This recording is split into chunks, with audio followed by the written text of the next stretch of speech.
একদিন ইবলিস শয়তান আল্লাহ রব্বুল আলামিনের দরবারে আরজ করে বললেন, হে খোদা, আমি তোমার কসম খেয়ে বলতে পারি আইয়ুব নবী একমাত্র তোমার প্রদত্ত সম্পদের লোভে ও আরামায়েশের তৃপ্তিতে তোমার ইবাদত বন্দিগিরি করে।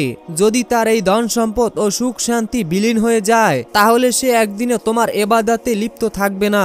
হে খোদা, তুমি আমাকে তোমার নবীর উপরে হস্তক্ষেপ করার ক্ষমতা দাও। আমি একটু পরীক্ষা করে দেখি যে তোমার আইয়ুব নবী কতটা তোমার প্রিয় এবং কতটা তোমাকে ভালোবাসে। এই পৃথিবীর থেকে কি তোমাকে বেশি ভালোবাসে আইয়ুব নবী, সেটাই আমি পরীক্ষা করব। ইবলিস শয়তানের এমন প্রশ্ন শুনে আল্লাহ রাব্বুল আলামিন ইবলিসকে জানিয়ে দিল, হে ইবলিস, আমি তোমাকে আমার নবীর উপরে হস্তক্ষেপ করার ক্ষমতা প্রদান করলাম। তুমি যেভাবে ইচ্ছা সেভাবেই তুমি আমার নবীকে পরীক্ষা করে দেখতে পারো। শয়তান আল্লাহ তাআলার প্রদত্ত ক্ষমতা পেয়ে ইবলিস শয়তান একজন প্রতীক সেজে হযরত আইয়ুব আলাইহিস সালামের নিকট আগমন করলেন। আইয়ুব আলাইহিস সালামের নিকট গিয়ে নিজের দারিদ্রতার কথা প্রকাশ করে শয়তান বলল, হুজুর, আমাকে কয়েকদিন আপনার বাসায় থাকার অনুমতি প্রদান করুন। হযরত আইয়ুব আলাইহিস সালাম লোকটি সম্পর্কে সন্দেহ পোষণ করলেন, কারণ তার শরীর থেকে এক ধরনের তীব্র গন্ধ বের হচ্ছিল।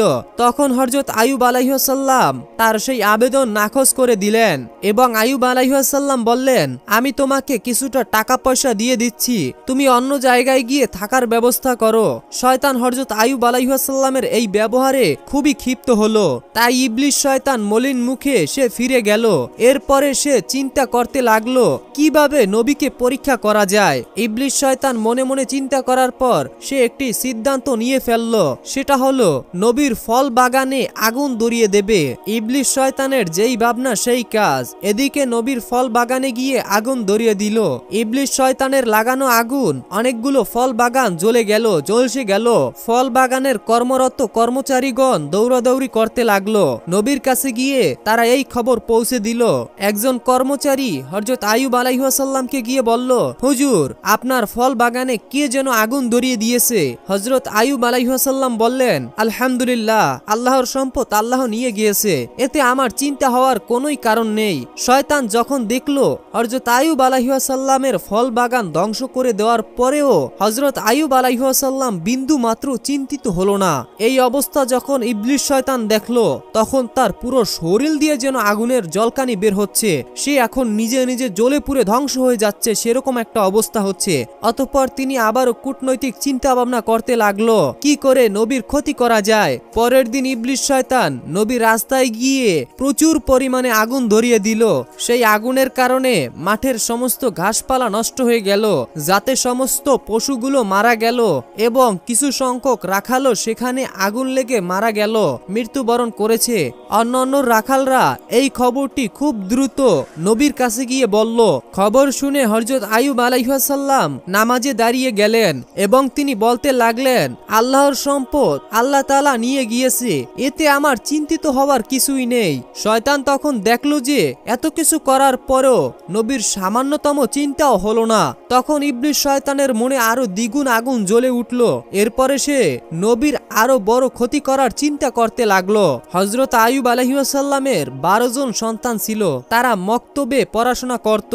মক্তবে পড়ালেখা করার জন্য প্রতিদিনের মতো একদিন সকালে হযরত আইয়ুব আলাইহিস সালামের 12 জন সন্তানই ওস্তাদের কাছে মক্তবে পড়াশোনা করার জন্য গেল। এমন সময় ওস্তাদ কোনো এক কাজে মক্তব থেকে বের হয়ে গেল, আর এই সুযোগটাই ইবলিস শয়তান কাজে লাগালো। সেই মাদ্রাসা কিংবা মক্তবের ছাদটিকে সে ঝলসে দিল, অর্থাৎ তাদের উপরে সেই ছাদটিকে ফেলে দিল। এতে করে হযরত আইয়ুব আলাইহিস সালামের 12 জন সন্তান মৃত্যুবরণ করলো, মৃত্যুর মুখে দাবিত হলো। মক্তবের ওস্তাদ কাঁপতে কাঁপতে গিয়ে হযরত আইয়ুব আলাইহিস সালামকে জানালো, হে আল্লাহর নবী, আমি কোনো এক কাজে মক্তবের বাহিরে গিয়েছিলাম, এর মধ্যেই মক্তবের ছাদ ধসে পড়ে, আপনার 12 জন সন্তান মৃত্যুর মুখে পতিত হয়। ওস্তাদের মুখে এই কথা শুনে হযরত আইয়ুব আলাইহিস সালাম বললেন, সুবহানাল্লাহ, আলহামদুলিল্লাহ, লা ইলাহা ইল্লাল্লাহ, আল্লাহু আকবার। আল্লাহর সম্পদ আল্লাহ নিয়ে নিয়েছে, এতে আমার চিন্তিত হওয়ার কিছুই নেই। শয়তান যখন দেখল সন্তানদের মৃত্যুতেও হযরত আইয়ুব আলাইহিসসালামের ঈমান মোটো কমতি ছিল না, তখন সে হিংসায় জ্বলে পুড়ে ছারখার হয়ে যেতে লাগলো এবং সে আবার বড় ক্ষতি করার চিন্তা ভাবনা করতে লাগলো। এদিকে হযরত আইয়ুব আলাইহিসসালামের দুশমনেরা নবীর এই পরীক্ষা দেখে খুবই খুশি হলো। নবীর কর্মচারী ও চাকর বাকর নবীর এই করুণ অবস্থা দেখে যে যেদিকে পারছে সে সেদিকেই চলে গেছে। নবীর বাড়িঘর স্থাবর অস্থাবর সবকিছু শূন্য হয়ে পড়ল। এই সুযোগে শত্রুরা এসে সবকিছু লুট করতে আরম্ভ করলো। বিধ্বস্ত বাড়ির সকল মালামাল তারা লুটে নিল। বাগানের বাকি সকল ফল ও ফসল নিয়ে তাদের মধ্যে কারাকারি আরম্ভ হলো। এক কথায় বলতে গেলে হযরত আইয়ুব আলাইহিসসালামের সন্তান সন্ততি ধন সম্পদ সমস্ত কিছু এক নিমিষেই ধ্বংস হয়ে গেল। হযরত আইয়ুব আলাইহিসসালামের 4 জন স্ত্রী ছিল। 3 জন নারীর সঙ্গে ঝগড়া করে এবং তর্ক বিতর্ক করে তারা বিদায় হয়ে গেল এবং বাকি রইল আর মাত্র একজন, রহিমা। তিনি সব সময় নবীর সঙ্গে থাকতেন। দেশের মানুষ নবীর নবুয়তের দায়িত্বর প্রতি তুচ্ছ তাচ্ছিল্য ও উপহাস আরম্ভ করতে লাগলো। কেউ কেউ বলতে লাগলো, আইয়ুব যদি আল্লাহর নবী হতো তাহলে তার উপরে এরকম গজব কেন নাজিল হলো? আসলে সে নবী নয়, মিথ্যা নবুয়তের দায়িত্বর কারণে আল্লাহ তাআলা গজব তার উপরে নাজিল করেছে। নাউজুবিল্লাহ। এদিকে নবীর ভক্তদের মধ্যে ভাঙ্গন দেখা দিল। এই অবস্থা দেখেও ইবলিস শয়তান তেমন বেশি খুশি হলো না, কারণ সবকিছু শেষ হয়ে যাওয়ার পরেও হযরত আইয়ুব আলাইহিসসালামের মধ্যে কোনো পরিবর্তন আসলো না। তিনি ইবাদত বন্দেগীর মধ্য থেকে পূর্বের ন্যায় একই রকম মনোযোগের সাথে ইবাদত করে যাচ্ছিল। তিনি যেন তার এই বিশাল ধ্বংসের ব্যাপারে কোনো খবরই জানে না। কোনো রকম হতাশা বা আফসোসের চিন্তা বিন্দু মাত্র তার মধ্যে পরিলক্ষিত হচ্ছিল না। লোকজন যাতায়াতকালে বলতে লাগলো, হে আইয়ুব, তোমার নবুয়তির দায়িত্ব ধ্বংস হয়ে গেল। এর চাইতে নবুয়তির দায়িত্ব পরিত্যাগ করা তোমার জন্য মঙ্গল ছিল।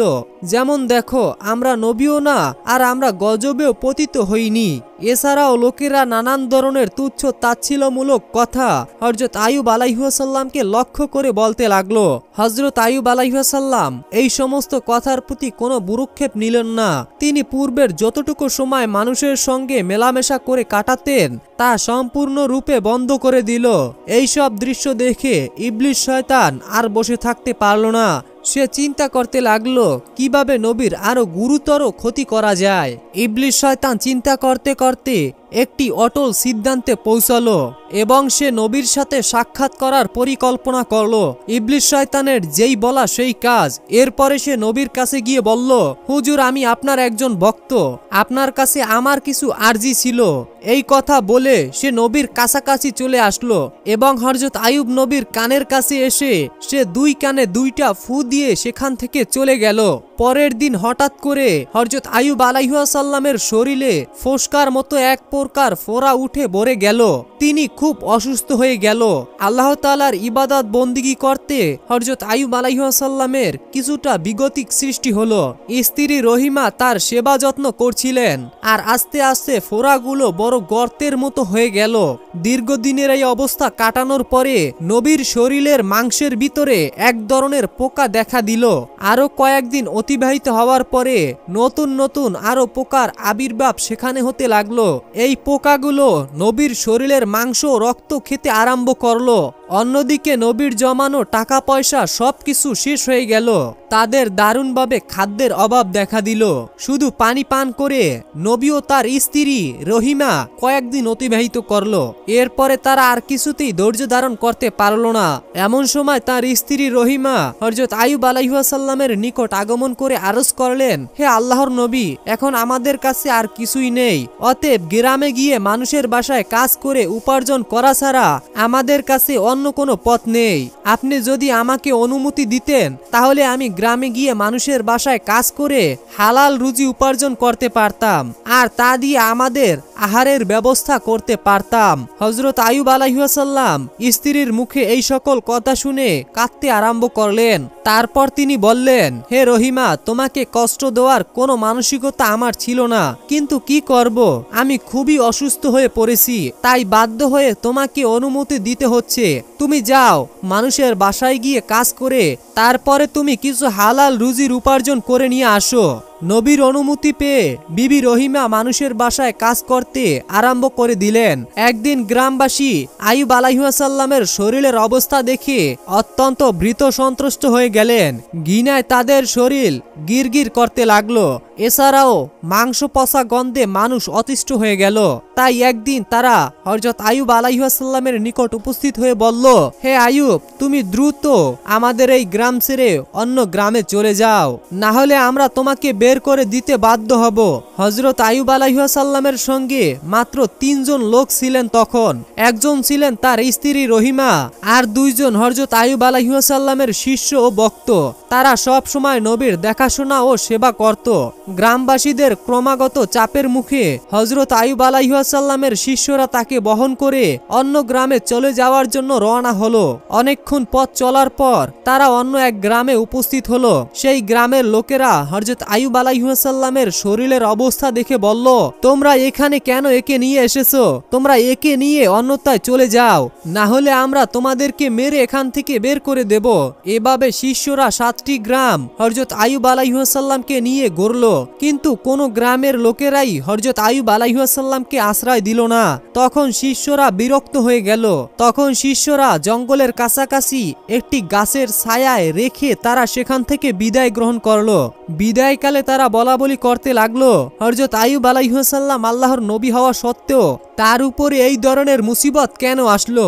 অন্যজন উত্তর দিল, হয়তো তিনি আল্লাহ তাআলার মর্যাদার বিরুদ্ধে কোনো কাজ করছিল, না হলে তার এই পরিণতি কেন হবে? তারা একজন আরেকজনকে বলল, নবী যখন আল্লাহর মনোনীত কাজকলাপ থেকে বিচ্ছিত হয়েছে তখন আর তার পেছনে থেকে আমাদের কোনো লাভ নেই, চলো আমরা এখান থেকে চলে যাই। দুজনে এই ব্যাপারে একমত হলো এবং হযরত আইয়ুব আলাইহিসসালামকে গাছের নিচে রেখে তারা বিদায় গ্রহণ করলো। হযরত রহিমা হযরত আইয়ুব আলাইহিসসালামকে ছেড়ে যাওয়ার পাত্রী নন, তাই তিনি সদা সর্বদা নবীর খেদমতে ব্যস্ত থাকলেন।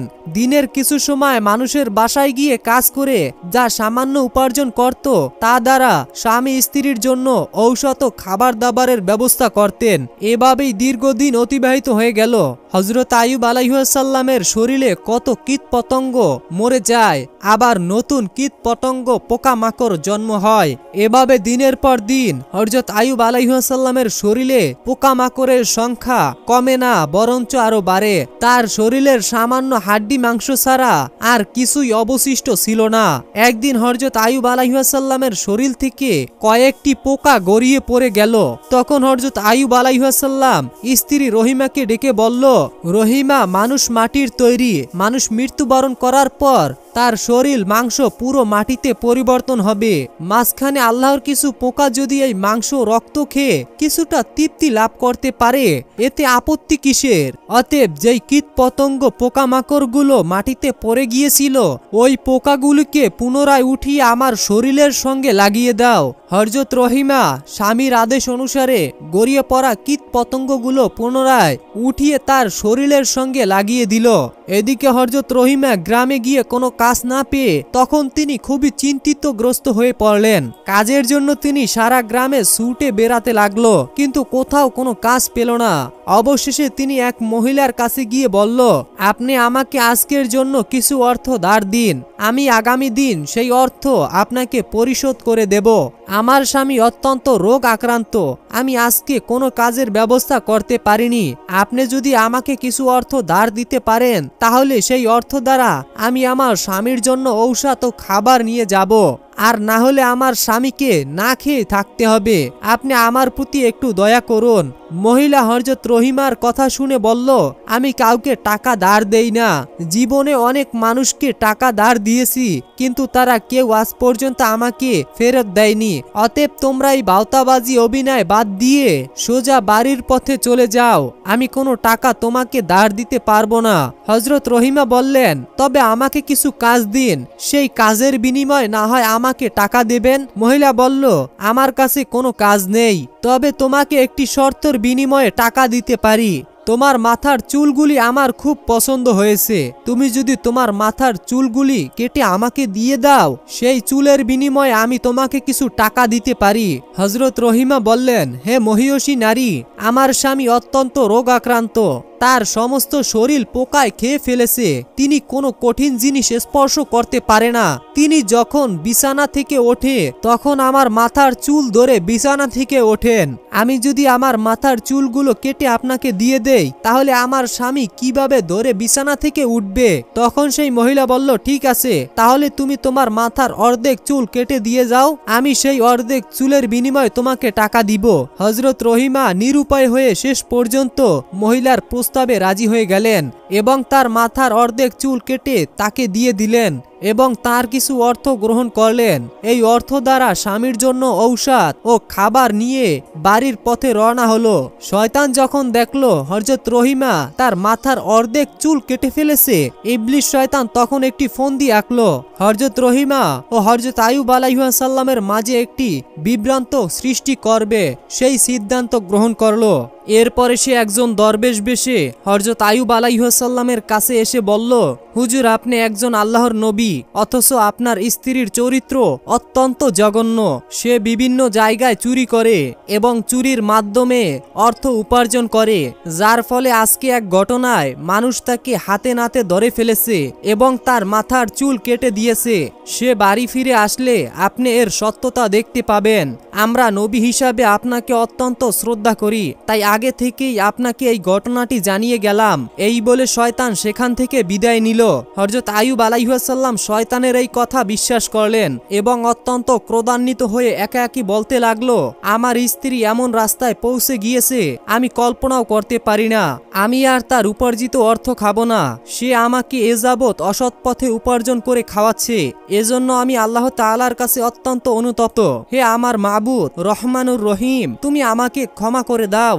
আমি যদি সুস্থ হয়ে উঠি তাহলে অবশ্যই তাকে 100 বেতের আঘাত করব। পুনরায় আমি আল্লাহর কসম করে বলছি, আমি সুস্থ হওয়ার পরই অবশ্যই তাকে 100 বেতের আঘাত করব। সেদিন সন্ধ্যাবেলা হযরত আইয়ুব আলাইহিস সালাম স্ত্রীর খবর শুনে অত্যন্ত ক্রোধান্বিত হয়ে রইল। যখন সন্ধ্যাবেলা হযরত রাহিমা আলাইহিস সালাম ঘরে ফিরে আসলেন, তখন হযরত আইয়ুব আলাইহিস সালাম তার সাথে কোনো কথা বললেন না। বিবি রহিমা তখন স্বামীর এই অবস্থা দেখে অত্যন্ত বিনয়ের সঙ্গে তার নিকট গিয়ে জিজ্ঞাসা করলেন, হে প্রাণের স্বামী, আপনার কি হয়েছে? কেন আপনি আমার সঙ্গে কোনো কথা বলছেন না? কিন্তু হযরত আইয়ুব আলাইহিস সালাম তার কথার কোনো উত্তর দিলেন না। এরপর বিবি রহিমা তার কাছে খাবার ঔষধ পরিবেশন করলেন, কিন্তু হযরত আইয়ুব আলাইহিস সালাম তাও প্রত্যাখ্যান করলেন। বিবি রহিমা আইয়ুব আলাইহিস সালামের পা জড়িয়ে ধরে বললেন, ওহে প্রাণের স্বামী, দয়া করে আপনি আমাকে বলুন, কেন আপনি আমার প্রতি রাগান্বিত এবং গোস্বা হয়ে রয়েছেন? তখন হযরত আইয়ুব আলাইহিস সালাম বললেন, তোমার চরিত্র এত নিচে নামতে পারে আমি কল্পনাও করতে পারি নাই। তুমি চুরি করে এতদিন আমাকে খাবার খাইয়েছো, অসৎ পথে উপার্জন করে আমাকে খাইয়েছো, আমি এটা কল্পনাও করতে পারিনি। আমি না জেনে তোমার উপার্জিত খেয়েছি। আজ এক দরবেশ আমাকে তোমার ব্যাপারে জানিয়ে গেল। সে বলল, তুমি চুরির কারণে হাতে নাতে ধরা পড়েছো, আর তার কারণেই মানুষ তোমার মাথার অর্ধেক চুল কেটে রেখে দিয়েছে। বিবি রহিমা স্বামীর মুখে এমন কথা শুনে সে যেন আসমান থেকে জমিনে পড়ল এবং তার দু চোখ দিয়ে জর্জর করে অশ্রু গড়িয়ে পড়তে লাগলো। তখন তিনি দুহাত তুলে আল্লাহ তাআলার কাছে ফরিয়াদ করতে লাগলেন, হে আল্লাহ রহমানুর রহিম, তুমি সবকিছু জানো, আমি কি উদ্দেশ্যে কি করেছি, কিছুই তোমার আগাচোরে নয়। এমন অবস্থায় আমার স্বামীকে কে বা জানি কারা মিথ্যা অভিযোগ শুনিয়ে আমার ব্যাপারে বিভ্রান্ত করে তুলল, আমি কিছুই জানি না। হে আল্লাহ, তুমি আমার স্বামীকে সঠিক ঘটনায় অবগত করো। হে রহমানুর রহিম, আমি এজন্য মানুষের কাছে ধর্ণা দিতে যাব না। আপনি আমার একমাত্র ভরসা, তুমি আমার সর্বোচ্চ বিচারক, অতএব এই বিচার তুমি করো। যে জালিম আমার স্বামীর মনে আমার ব্যাপারে কুমন্ত্রণা সৃষ্টি করে দিয়েছে তা তুমি সঠিকভাবে বিচার করবে। হযরত রহিমা আলাইহিস সালামের এই ফরিয়াদ শুনে আল্লাহর আরশ কেঁপে উঠল। তখন আল্লাহ রাব্বুল আলামিন হযরত জিবরাইল আলাইহিস সালামকে হযরত আইয়ুব আলাইহিস সালামের নিকট পাঠিয়ে দিলেন। হযরত জিবরাইল আলাইহিস সালাম হযরত আইয়ুব আলাইহিস সালামের নিকট এসে বলল, হে আল্লাহর নবী, আপনার স্ত্রী অত্যন্ত সৎ এবং নেককার। শয়তান দরবেশের সূরাতে এসে আপনাকে বিভ্রান্ত করে আপনার স্ত্রী স্ত্রীর ব্যাপারে কুৎসা বর্ণনা করেছে। প্রকৃতপক্ষে আপনার স্ত্রীর কোনো দোষী নেই, অতএব আপনি আপনার স্ত্রীর খাদ্য গ্রহণ করুন এবং আপনি তার প্রতি রাজি ও খুশি হয়ে যান। হযরত জিবরাইল আলাইহিস সালামের বক্তব্য শুনে হযরত আইয়ুব আলাইহিস সালাম বিবি রাহিমাকে ডেকে বলল, রহিমা, আমাকে ক্ষমা করে দাও। শয়তান তোমার ব্যাপারে আমাকে মিথ্যা সংবাদ দিয়েছে, মিথ্যা শুনিয়েছে, মিথ্যাভাবে আমাকে তোমার উপর বিভ্রান্ত করার চেষ্টা করছিল। আর তুমি আমার প্রতি মনক্ষুণ্ণ হবে না, কারণ আমি না জেনে না বুঝে এই সকল কথা তোমাকে বলেছিলাম, আর কখনোই তোমার প্রতি আমি রাগ করব না। বিবি রহিমা তখন স্বামীর মুখে এই ধরনের কথা শুনে অত্যন্ত খুশি হয়ে গেলেন এবং তিনি পুনরায় স্বামীর সেবা যত্ন করতে লাগলেন। বিবি রহিমা প্রতিদিন নিয়মিত শ্রমের বিনিময়ে কিছু অর্থ উপার্জন করে জীবিকা ব্যবহার করতেন। শয়তান যখন হযরত আইয়ুব আলাইহিস সালামকে তার স্ত্রীর ব্যাপারে অভিযোগ করে কোনো ফল পায় নাই, যখন ইবলিস শয়তান তাদেরকে কোনোভাবেই পরাজিত করতে পারছিল না, এরপরে সে আরেকটি নতুন বুদ্ধির আবিষ্কার করলো। বিবি রহিমা একদিন কাজ করে বাড়ির পথে রওনা দিলেন। এমন সময় ইবলিস শয়তান একজন বৃদ্ধ মানুষের রূপ ধারণ করে বিবি রহিমাকে জিজ্ঞাসা করলো, হে মা, তোমার এত দূর অবস্থা দেখাচ্ছে কেন?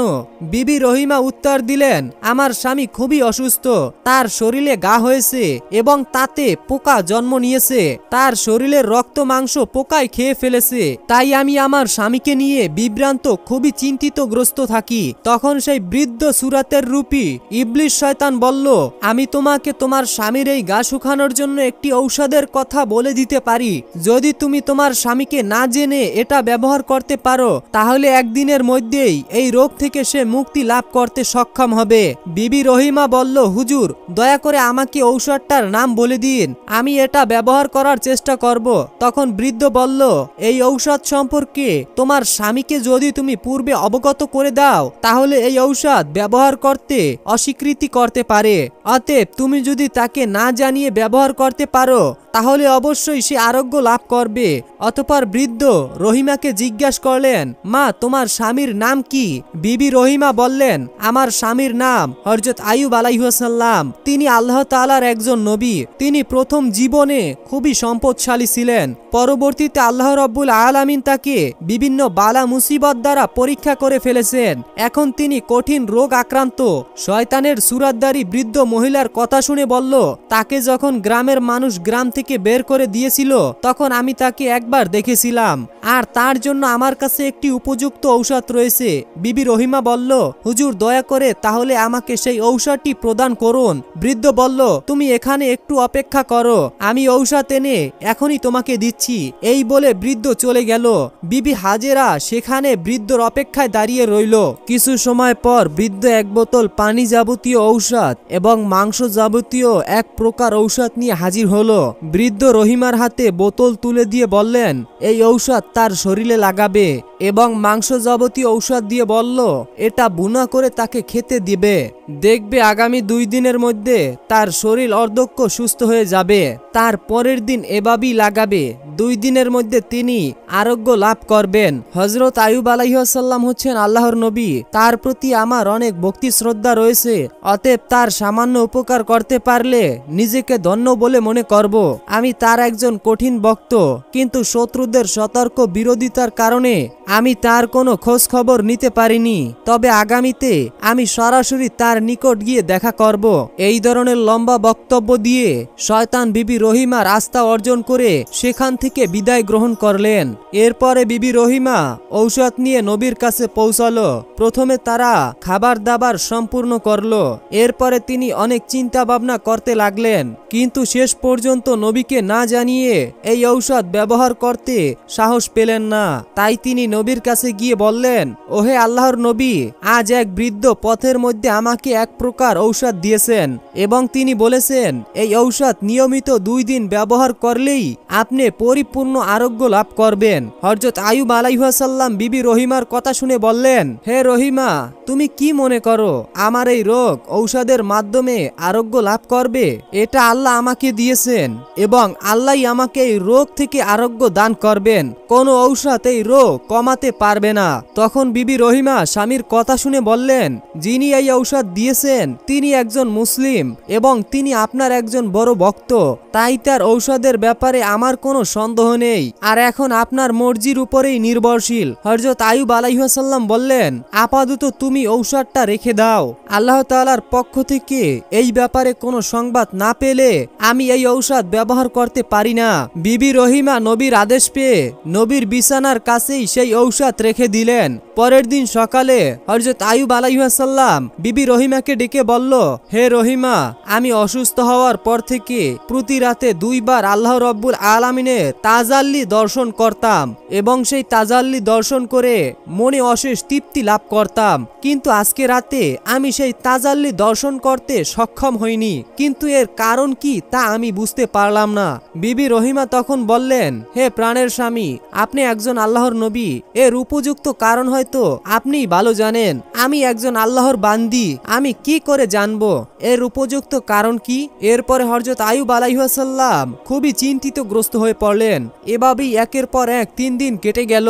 3 দিন আল্লাহ রব্বুল আলামিনের তাজাল্লি দর্শন করতে সক্ষম হলেন না। অবশেষে তিনি 2 হাত তুলে আল্লাহ রব্বুল আলামিনের দরবারে কেঁদে কেঁদে তাজাল্লি দর্শনের লাভের জন্য ফরিয়াদ জানাতে লাগলেন, হে আল্লাহ রব্বুল আলামিন, আমি জানি না আমার কোন ভুলের কারণে আপনার তাজাল্লি দর্শন লাভ করতে আমি সক্ষম হচ্ছি না।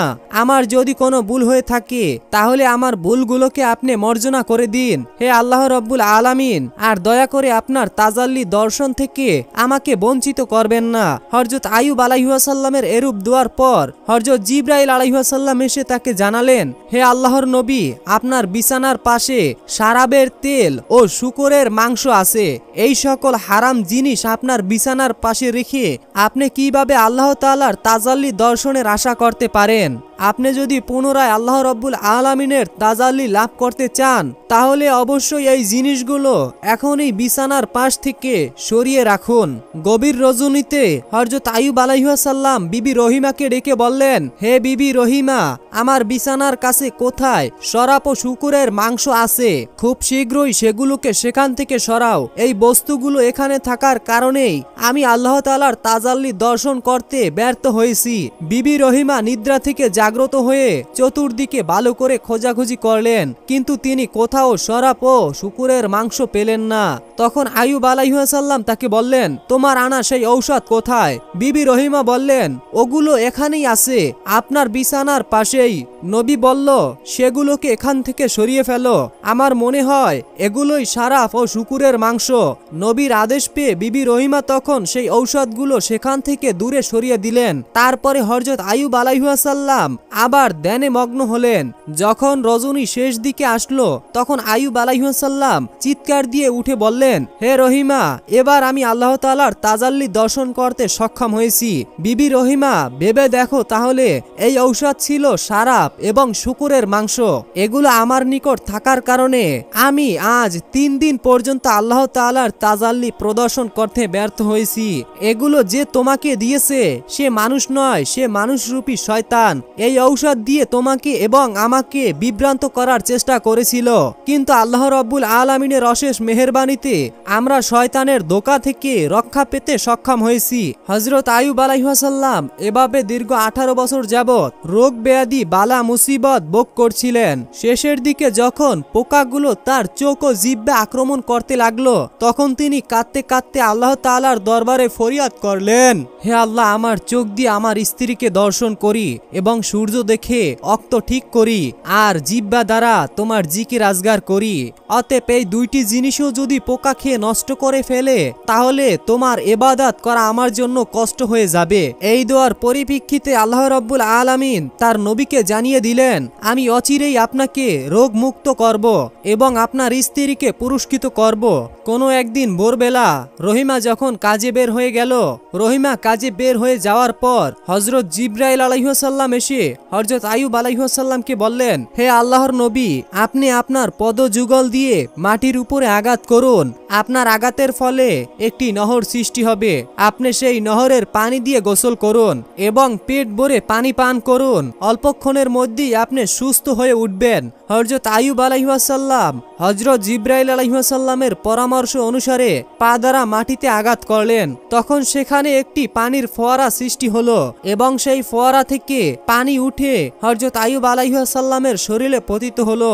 আল্লাহ রাব্বুল আলামিনের মেহেরবানিতে হযরত আইয়ুব আলাইহিস সালামের শরীর সেই ফোয়ারার পানি লাগার সঙ্গে সঙ্গে তার শরীরের কুষ্ঠরোগের চিহ্নগুলো ভালো হতে লাগলো এবং সেখানে নতুন চামড়া গজালো। অতঃপর নবী এসে সেই ফোয়ারার পানিতে ভালো করে গোসল করলেন। অতঃপর সমস্ত শরীরে নতুন চামড়া গজালো। ক্ষতগুলো এমনভাবে নিশ্চিহ্ন হয়ে গেল যে তার শরীরে কোনোদিনই কোনো ক্ষত এবং রোগের কোনো চিহ্নই রইল না। ফোয়ারার পানিতে গোসল করার পর তার শরীর পূর্বের চাইতে অনেক উজ্জ্বল ও সুন্দর হয়ে উঠল। তার মুখমণ্ডল চন্দ্রের ন্যায় জ্বলজ্বল করতে লাগলো। তিনি গোসল শেষ করে সেই ফোয়ারার পানি পেট ভরে পান করলো। এতে করে তার ক্ষুধা ও তৃষ্ণা সম্পূর্ণভাবে দূর হয়ে গেল। এমন সময় তিনি দেখলেন একজন ফেরেশতা দূর থেকে থলি ভর্তি কাপড় চোপড় নিয়ে আসলো। তার কাছে হাজির হলো এবং বলল, হে আল্লাহর নবী, এগুলো আপনার জন্য জান্নাত থেকে নিয়ে আসা হয়েছে, এগুলো আপনি পরিধান করুন। এরপরে সেই লোকটি চলে গেল। হযরত আইয়ুব আলাইহিস সালাম পুরোটা খুলে দেখতে পেলেন সেখানে জান্নাতি কাপড় রয়েছে। অতঃপর তিনি যখন জান্নাতি কাপড় পরিধান করলেন, তাকে দেখে এতটাই সুন্দর লাগছিল যে যা বলার মতন নয়। তার মনে অশেষ তৃপ্তি এলো। তিনি দীর্ঘ 18 বছর রোগে ভোগার পরে আজকে পরিপূর্ণভাবে আরোগ্য লাভ করলেন এবং হাঁটতে চলতে সক্ষম হলেন। তিনি আল্লাহ তাআলার দরবারে শুকরিয়া আদায় করতে করতে কিছু দূর গিয়ে বনের এক প্রান্তরে বসে রইল। এমন সময় বিবি রহিমা কষ্টে উপার্জিত টাকা দ্বারা খাবার ক্রয় করার জন্য দ্রুত স্বামীর নিকট ফিরে আসলেন। তিনি তার স্বামীর নিকট ফিরে এসে দেখলেন তার স্বামী তার বিছানায় নেই। বিবি রহিমা এই দৃশ্য দেখে হতভম্ব হয়ে পড়লেন। অতঃপর তিনি সেখানে বসে চিৎকার করে কাঁদতে আরম্ভ করলেন এবং বিনয়ের সাথে আল্লাহ রাব্বুল আলামিনের দরবারে প্রার্থনা করলেন, হে আমার মাবুদ, আমি জানি না আমার স্বামীকে কে নিয়ে গিয়েছে। তাকে কি কোনো বাঘে খেয়ে ফেলেছে নাকি অন্য কোনো জীবজন্তু গায়েব করে দিয়েছে, আমি কিছুই জানি না। হে মাবুদ, তোমার কাছে আমার ফরিয়াদ জানাচ্ছি, তুমি আমার স্বামীকে আমার কাছে ফেরত দাও। হে আল্লাহ রাব্বুল আলামিন, আপনি দয়ার সাগর, আপনি পারেন না এমন তো কোনো জিনিসই নেই, আপনি পারেন না এমন তো কোনো কাজই নেই। আমার স্বামীকে দয়া করে আমার কাছে ফিরিয়ে দিন। এই পৃথিবীতে আমার স্বামী ছাড়া আমার আর আপনজন কেউই নেই। এভাবে দীর্ঘ সময় বিবি রহিমা আল্লাহর দরবারে ফরিয়াদ করার পরে উঠে দাঁড়ালেন এবং তিনি এদিকে সেদিকে ছোটাছুটি করতে লাগলেন। হযরত আইয়ুব আলাইহিস সালামকে খোঁজাখুঁজি করতে লাগলেন। তিনি দেখতে লাগলেন কোথাও হযরত আইয়ুব আলাইহিস সালামের চিহ্ন পাওয়া যায় কিনা। তিনি অনেকক্ষণ যাবৎ ছোটাছুটি করার পর তিনি হযরত আইয়ুব আলাইহিস সালামের কোনো চিহ্ন খুঁজে পেল না। এরপরে তিনি দেখতে পেলেন দূরে এক ব্যক্তি সুন্দর পোশাক পরিধান করে বসে আছে। তিনি সেই ব্যক্তির নিকট গিয়ে জিজ্ঞাসা করলেন, জনাব, এখানে গাছের নিচে একজন রোগী ছিল, আপনি কি তার কোনো খোঁজ জানেন? হযরত আইয়ুব আলাইহিস সালাম এতক্ষণ দূরে বসে বিবি রহিমার অবস্থান পর্যবেক্ষণ করছিলেন। অতঃপর তিনি রহিমার কাছে তার পরিচয় প্রকাশ করলেন। তিনি রহিমাকে বললেন, রোগী তোমার কি হয়? রহিমা তখন বললেন, তিনি আমার প্রাণের স্বামী ছিলেন, তিনি আল্লাহর একজন নবী ছিলেন, তার নাম হযরত আইয়ুব আলাইহিস সালাম। তিনি দীর্ঘ 18 বছর যাবৎ রোগে আক্রান্ত অবস্থায় এখানে ছিলেন। একমাত্র আমি তার দেখাশোনা করতাম, কিন্তু আজকে কাজ থেকে ফিরে এসে আমি আমার স্বামীকে দেখতে পাচ্ছি না। আমি জানি না আমার স্বামী এখন কোথায় আছে, কি অবস্থায় আছে, তাকে কি কোনো বাঘ খেয়ে ফেলেছে নাকি অন্য কোনো প্রাণী নিয়ে গিয়েছে। আপনি যদি তার কোনো খোঁজ বা সংবাদ জেনে থাকেন দয়া করে একটু আমাকে জানান। হযরত আইয়ুব আলাইহিস সালাম তখন রহিমাকে জিজ্ঞাসা করলেন, আপনি যদি আপনার স্বামীর চেহারা দেখেন তাহলে কি আপনি আপনার স্বামীকে চিনতে পারবেন? তখন উত্তরে বিবি রহিমা বললেন, কি বলেন জনাব, সে আমার স্বামী। দীর্ঘ 18 বছর যাবৎ আমি তার খেদমত করলাম, তার চেহারা দেখলে আমি তাকে চিনতে পারবো না। এরপরে হযরত আইয়ুব আলাইহিস সালাম তার চেহারা থেকে কাপড় সরিয়ে ফেললেন এবং বললেন, দেখুন তো এই ব্যক্তিকে চিনতে পারছেন কিনা। বিবি রহিমা যখন হযরত আইয়ুব আলাইহিস সালামের নুরানিত চেহারার দিকে দৃষ্টি প্রদর্শন করলেন তখন তিনি হাউমাউ করে কেঁদে উঠলেন এবং তাকে জড়িয়ে ধরে বললেন, হে আল্লাহর নবী, আল্লাহ রাব্বুল আলামিন আপনাকে এভাবে সুস্থ করে তুলবেন আমি কল্পনা করতে পারিনি। আমি তো আপনার চিন্তায় চিন্তায় অসুস্থ হয়ে পড়েছিলাম।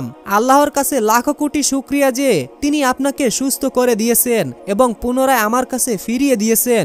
এভাবে স্বামী স্ত্রী অনেকক্ষণ যাবৎ কান্না করতে লাগলেন এবং আল্লাহ রাব্বুল আলামিনের দরবারে দুজনেই অশেষ কৃতজ্ঞতা জ্ঞাপন করলেন। হযরত আইয়ুব আলাইহিস সালাম তখন বিবি রহিমাকে বলল সে কিভাবে সুস্থ হলেন এবং কিভাবে হযরত জিবরাইল আলাইহিস সালাম তাকে সুস্থ করার জন্য নহর সৃষ্টি করে দিলেন। হযরত আইয়ুব আলাইহিস সালাম তার স্ত্রীকে সেই নহরে গোসল করার জন্য অনুরোধ করলেন। স্বামীর কথা শুনে বিবি রহিমা সেই নহরে গোসল করলেন। সেই নহরে গোসল করার সাথে সাথেই বিবি রহিমার চেহারা চাঁদের ন্যায় জ্বলজ্বল করতে লাগলো।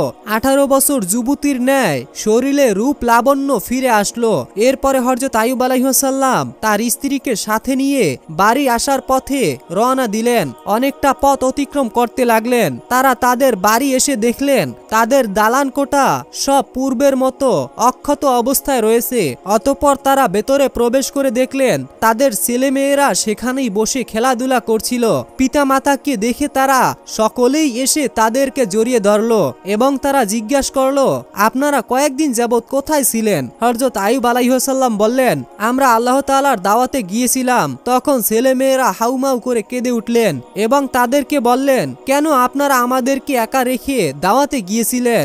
উত্তরে হযরত আইয়ুব আলাইহিস সালাম বললেন, তা তো তোমাদেরকে পরে বলবো। ওদিকে মাঠ থেকে পুনরায় খাদেমগণ এসে বলল, হে আল্লাহর নবী, আপনার পশু পাখি বাগ বাগিচা যা ধ্বংস হয়েছিল আজকে তা আবার পুনরায় আমরা আগের মতো ফিরে পেলাম। এগুলো কিভাবে আগের অবস্থায় ফিরে এসেছে আমরা কিছুই জানি না। কিছুক্ষণ পরে কয়েকজন খাদেম এসে বলল, হুজুর, আপনার ধন দৌলত আসবাবপত্র মানুষ যা যা লুট করে নিয়ে গিয়েছিল তা সম্পূর্ণভাবে আবার ফিরে পেয়েছি। সমস্ত মালপত্র আমাদের একটি কক্ষে সুরক্ষিত অবস্থায় আছে।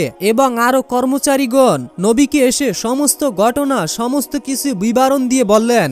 সমস্ত কিছু জানার পর হযরত আইয়ুব আলাইহিস সালাম আল্লাহ রাব্বুল আলামিনের ইবাদতে মগ্ন হয়ে পড়লেন। হযরত জিবরাইল আলাইহিস সালাম নবীকে এসে বললেন, হে আল্লাহর নবী, আপনি রোগ আক্রান্ত অবস্থায় রহিমার চুল কাটার ঘটনা শুনে ক্রোধান্বিত হয়ে কসম খেয়ে বলেছিলেন যে তাকে 100 বেতের আঘাত করবেন। সেক্ষেত্রে আপনি যেই ঘটনার জন্য কসম খেয়েছিলেন তা মিথ্যা বলে প্রমাণিত হয়েছে বটে, কিন্তু আপনার সত্যের কসম বাতিল হয়নি।